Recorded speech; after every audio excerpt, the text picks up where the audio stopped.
يا ترى بتحب الزحمة ولا لأ؟ ولا هو في ناس أصلا بتحب الزحمة؟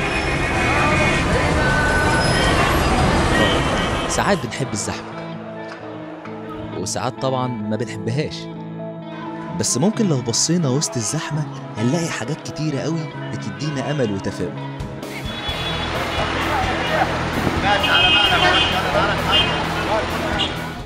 يعني مثلا وانت ماشي في الزحمة وتلاقي حد تعرفه صدفة،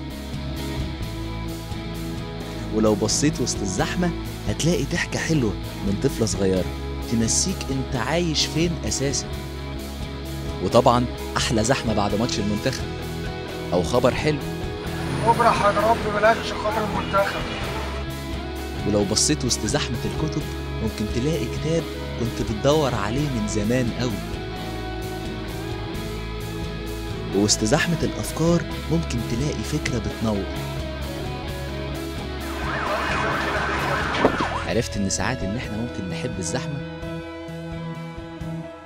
دور أنت بس وبص وسط الزحمة، مش يمكن تبقى جزء من السيمفونية العاشرة؟